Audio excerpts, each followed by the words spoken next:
나의 사랑하는 책 비록 헤어졌으나. 안녕하십니까. 나의 사랑하는 책. 오늘은 손창남 선교사님이 지으신 사도행전을 선교적으로 읽으면 두 모델이 보인다 라는 책을 여러분께 추천드리고 싶습니다. 여러분, 선교라고 하면 어떤 생각이 떠오르십니까? 교회에는 여러 사역 분야들이 있습니다. 뭐 양육도 있고, 또 치유 사역, 또 공동체 사역, 또 차세대 사역, 예배 사역. 그래서 많은 분들이 선교는 그냥 교회가 하는 여러 가지 사역 분야 중에 하나라고 생각을 합니다. 그래서 교회 안에도 찬양을 좋아하는 성도, 또 성경 공부를 좋아하는 성도, 아니면 봉사 활동을 좋아하시는 분, 또 혹은 교제, 성도들과의 교제, 이런 것들을 좋아하시는 성도님들도 계십니다. 또 교회 안에서는 분명히 아우리치, 해외 아우리치나 국내 아우리치, 혹은 우리 아부다비 같으면 레이버 캠프 사역에 또 그런 사역에 관심이 있는 또 성도님들. 그래서 다른 일반 성도님들이 생각하기에 그런 성도님들은 조금 선교 쪽에 특심이 있다, 이렇게 또 생각하시기도 합니다. 특히 우리 아부다비 온누리 교회는 우리가 지금 아라비아 반도 또 중동 이슬람권 그 중심부에 우리가 한가운데 있기 때문에, 또 여기 주변에 가까운 곳에 선교사님들이 사역을 하고 계시기 때문에 여기 와서 이제 이슬람에 대해서, 또 중동에 대해서, 또 선교사님들을 위해서 또 직접 사역지를 방문하거나 또 사역에 대한 소식을 듣거나 또 선교사님들을 위한 기도를 할 때 사실은 더 마음이 와닿는다라고 이야기하는 분들도 계십니다. 그래서 선교에 관심 있는 또 목사님들이나 또 선교 지도자들이나 혹은 성도들이 성경에서 이제 우리가 보통 선교하면 기억나는 몇 가지 선교 구절들이 있어요. 예를 들어서 너희는 모든 민족으로 가서 복음을 전하고 제자를 삼아라. 너희는 만민에게 복음을 전파하라. 그 다음에 뭐 요한복음에 보면 아버지께서 나를 보내신 것처럼 나도 너희를 세상에 보내노라. 아니면 뭐 이사야에 보면은 누가 우리를 위해서 갈고, 그러면서 이사야 선지자가 제가 여기 있사오니 저를 보내소서, 뭐 이런 많은 선교에 관련돼 있다고 생각되어지는 그런 성경 구절들을 이렇게 이제 취사 선택해서 우리가 선교를 해야 된다. 선교를 하지 않으면 좀 잘못된 신앙이다. 뭐 이렇게 또 좀 죄책감을 좀 준다든지 이런 식으로 해서 또 선교에 대해서 이야기를 하기도 합니다. 그런데 요즘은 성경의 선교적인 읽기에 대해서 이제 성경학자들이나 많은 이제 선교학자들, 또 선교사님들이 성경의 선교적인 읽기에 대해서 말합니다. 무슨 얘기냐? 우리가 성경을 그냥 전체적으로 이렇게 하나하나 순서에 따라서 읽어가다 보면 성경의 전체적인 흐름과 성경의 이야기들을 쭉 우리가 접하면서 요즘은 성경에 나온 이런 우리가 여러 가지 얘기했던 이런 사역 주제들을 따로따로 이렇게 떼어서 보지 않는다는 거예요. 우리가 알고 있는 교제, 코이노니아, 이게 어떤 성경의 어떤 특정한 부분에만 나오는 게 아니라 우리가 성경을 쭉 전체적으로 읽다 보면 성경은 코이노니아에 대해서, 교제에 대해서 얘기하고 있고, 이 코이노니아가 확장된 것이 또 선교이다. 그래서 교회 안에서 교제는 열심히 하는데 선교는 열심히 하지 않는다. 또 선교는 열심히 하는데 또 코이노니아에는 관심이 없다. 이게 사실은 성경의 전체적인 흐름을 보면 이게 이렇게 나눠져 있는 것이 잘못된 것이다라는 거예요. 성경을 전체적으로 쭉 우리가 파노라마처럼 읽어가다 보면 성경의 여러 주제들이 마치 고구마 줄기가 고구마를 이렇게 뽑으면 쭉 거기에 딸려서 나오는 것처럼 이 모든 성경의 주제들이 밀접하게 다 함께 통합적으로 연결되어 있다는 거죠. 예를 들면 시편 우리가 67편의 다윗의 시를 읽어보면 거기에는 예배자에 대한 얘기가 나와요.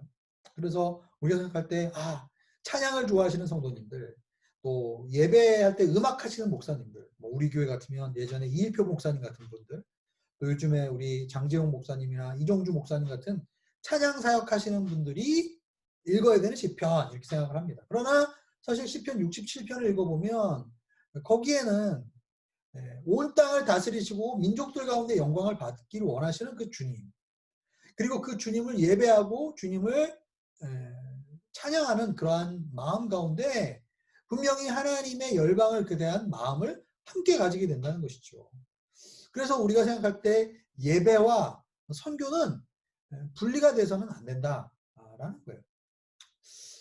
그래서 저는 이 손창남 선교사님의 사도행전을 선교적으로 읽으면 두 모델이 보인다라는 책을 여러분께 추천드리고 싶습니다. 이 책은요, 일단 쉽습니다. 책을 이렇게 한번 잡으면 막 술술 이렇게 책을 읽어 가실 수가 있고요. 이 손창남 선교사님이란 분은 어떤 분이냐면 원래 한국에서 회계학 교수이셨어요. 평신도로서 이제 대학에서 회계학을 강의하시다가 선교의 부르심을 받고 인도네시아에 선교사로 가셨습니다. 그런데 거기 가서도 회계학 교수로서 일을 하셨어요. 자기의 직업을 한국에서 있던 그 직업을 그대로 인도네시아로 옮겨가서 그곳에서 인도네시아에서 살면서 그곳에서 제자 양육도 하고 그곳에서 또 선교회를 또 만들어서 또 대학생들을 거기서 훈련시키는, 그러니까 선교와 교회, 선교와 사역이 이렇게 분리된 것이 아니라 삶의 모습들 가운데 선교와 모든 것들이 함께 이렇게 갔던 그런 궤적을 보이고 계신 분입니다. 나중에 인도네시아 선교를 마무리하시고 이제 한국에 오셔서 한국의 OMF라는 그 허드슨 테일러 선교사님이 세우셨던 중국 내지선교회가 원래 시조였던 그 OMF라는 선교단체에서 대표로 사역하시다가 이제 대표를 다른 선교사님에게 이제 해주시고 이제 그 한국 선교 여러 큰 집회라든지 또 중요한 모임들 가운데 우리 한국 선교계의 리더십으로서 이렇게 큰 활동을 하고 계시는 선교사님이세요. 이분은 이미 선교에 대한 여러 가지 전문적인 책을 쓰셨죠. 그런데 이분이 어느 때인가부터 성경을 그냥 쭉 읽어가면서 그 성경을 선교적으로만 얘기하지 않고 성경의 전체적인 흐름과 그 가운데서 나타나는 하나님의 선교에 대한 모습들을 함께 이렇게 우리에게 이야기해 주기 시작하셨습니다. 그래서 이 책을 저희가 읽으면 일단은 사도행전을 쉽게 성경 공부하고 싶은 분들에게 추천을 드립니다.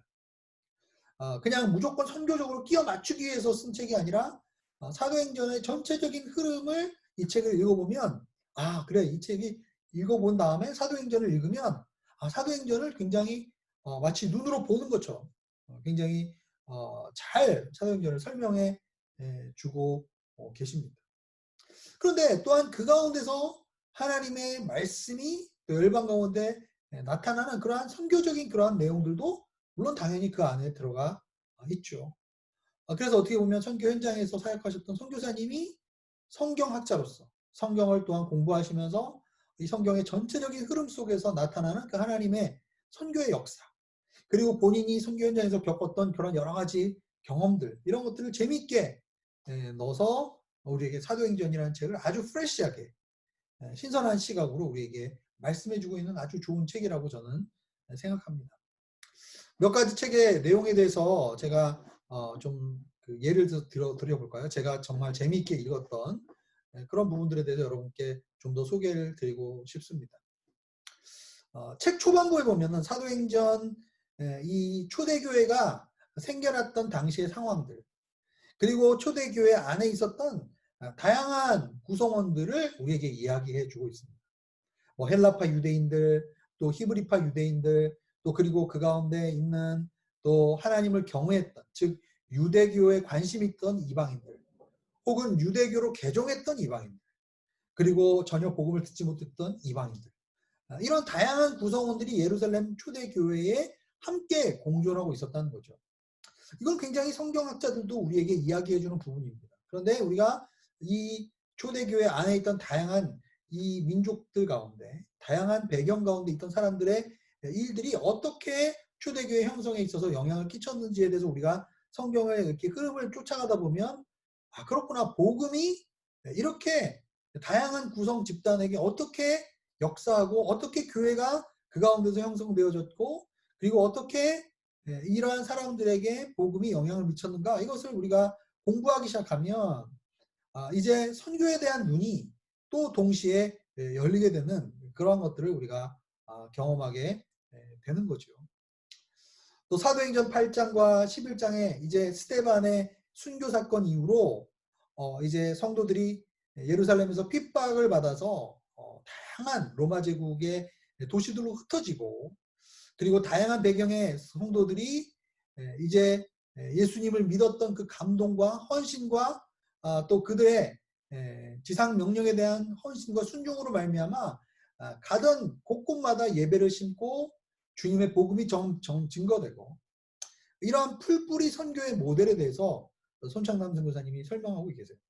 예전에 선교하면은 그냥 목사님들이나 신학교 나오신 어떤 아주 교회에서 보면 1% 미만의 아주 그 소수의 사람들이 하는 사역을 선교라고 생각했지만, 그러나 지금 하나님이 일하시는, 사도행전에서 일하시는, 이렇게 역사하시는 방식을 보면 하나님은 여러 곳에 다양한 방식으로 하나님을 믿는 사람들이 그곳에 도착하게 되고, 또한 삶의 현장에서 장막을 치면서 복음을 전하기도 하고, 또 비즈니스를 하면서 복음을 전하기도 하고, 다양한 모습으로 복음이 흘러가는 그러한 이 풀뿌리 선교의 모델을 우리에게 말씀해 주고 계십니다. 그리고 바울과 바나바에 대한 설명도 우리가 볼 수 있어요. 여러분, 바울의 선교 사역이나 바울이 행했던 선교 사역에 대한 이해를 우리가 하지 못한다면 사실은 사도행전을 우리가 이해할 수가 없습니다. 그런데 이 바울에 대한 이 연도표라든지 바울의 사역 지역이라든지 바울의 사역된 모습들을 우리가 손창남 선교사님의 설명을 통해서 우리가 그 책을 읽게 되면은 사도행전의 이 뒷부분을 우리가 어떻게 잘 이해할 수 있을지를 우리가 실제로 도움을 받게 돼요. 그런데 그 선교사님이 그 안에서 바울과 안디옥 교회와 바나바와 예루살렘 교회의 관계, 또 바울이 사역을 했던 선교 현장에서의 다양한 전략들, 이런 것들을 통해서 성경이 우리의 삶 속에서, 특별히 교회를 통해서, 또 우리 바울과 바나와 같은 그러한 선교사를 우리가 또한 후원하고, 또 선교사님들이 전략적으로 풀뿌리 선교화 할 수 없는 또 영역들이 또 있구나, 이런 것들을 또 우리가 책을 통해서 배우게 되는 거죠. 브리스길라와 아굴라의 이야기도 나와 있는데, 이 브리스길라와 아굴라도 어떻게 보면 또 우리가 요즘 시대에 생각하는 이 선교적인 비즈니스, 또 곳곳에 가서 사역자들을 돕고 또 풀뿌리 선교 운동을 돕는 그러한 다리 역할을 하는 또 브리스길라와 아굴라 같은 그런 사람들. 그들은 안수받은 목회자도 아니고 선교사도 아니었지만, 그러나 바울이 이제 조직했던 선교단 가운데서도 함께 이렇게 다리를 놓았던 또 그런 사람들의 이야기도 나와 있습니다. 저는 이 책을 통해서 정말 성경을 쭉 이렇게 우리가 함께 공부해 나가면서 하나님이 행하시는 그런 일들을 통해서 우리가 교회에 대해서, 복음에 대해서, 그리고 선교에 대해서 이렇게 통합된 하나의 그림들을 우리가 가지게 되고, 그리고 그 가운데서 하나님께서 선교를 다양한 모습으로, 다양한 사람들을 통해서, 다양한 형편 속에서 하나님께서 일하시고 행하시는 그러한 이야기들을 통해서 정말 사도행전을 더욱더 읽고 싶어지고, 또 사도행전에서 일하시는 하나님의 모습, 그리고 현재 지금 이 코로나 팬데믹으로 인해서 우리가 많은 선교의 제약들이 생겼지만, 이런 부분 가운데 어떻게 우리가 앞으로 하나님의 복음을 나눠야 되고, 또 교회가 어떻게 부르심 안에 서야 될지에 대한 많은 고민들을 하게 되는 그러한 책이었습니다. 이 책의 후반부에 보면은 디아스포라 한인 교회들의 역할에 대해서 아주 다루고 있어요.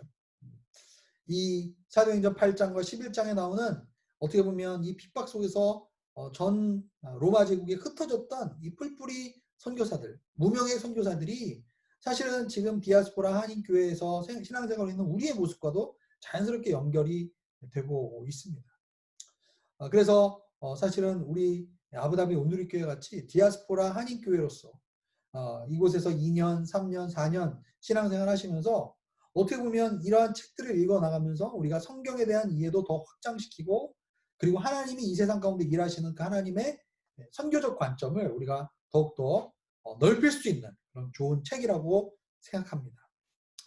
특별히 요즘 코로나로 인해서 예기치 않은 그런 상황들이 생겼죠. 저는 이 책을 읽으면서 풀뿌리 선교가 코로나로 인해서 제한받지 않을까라는 그런 생각을 해봤어요. 이제는 더 이상 아우리치도 가기 어렵고 또 선교사님들을 직접 가서 만나기도 어려워지고 또 국가 간의 이동도 어려워지니까 선교가 위축되지 않을까라는 생각을 해봤습니다. 그러나 사도행전을 읽어보면 하나님은 분명히 다양한 방식으로 다양한 사람들을 통해서 다양한 하나님의 역사들을 이루어 가시는 것을 보면서 분명히 이 코로나 시대에는 오히려 더 이 언택트 시대에 비대면이라는 방식으로 예전에는 우리가 생각지도 못했던 그러한 경계를 뛰어넘어 하나님의 복음을 증거할 수 있는 기회가 더욱더 열릴 것이라는 그러한 생각을 하게 되었습니다. 아마도 이번 하반기에 저희가 저희 교회 안에서 또 앞으로 이 중동 지역에서 어떤 우리 선교의 사역을 할 수 있을까? 교회가 어떤 부르심 앞에 서 있을까? 그리고 우리가 성경에 나오는 이 다양한 주제들이 어떻게 하나님의 그 성경의 파노라마 안에서 함께 하나님께서 이 세상을 회복시키시는 하나님의 예수 그리스도의 재림을 우리가 바라보면서 어떻게 나갈 것인가 이런 부분에 대한 어떻게 보면 좀 성경을 큰 그림을 그려보면서 한번 우리가 살펴볼 수 있는 그런 좋은 책이라고 여겨져서 여러분에게 추천을 드립니다. 여러분 아마 이제 여름방학도 끝나고 이제 가을 학기가 시작되는데요. 또 가을은 책 읽는 계절 아닙니까? 그래서 제가 오늘 단풍을 이렇게 뒷 배경으로 했는데 여러분들 이번 가을에 정말 좋은 책을 통해서 영혼도 살찌우고 또 우리의 관점도 넓힐 수 있는 그러한 계기가 되면 좋겠습니다. 여러분 감사합니다.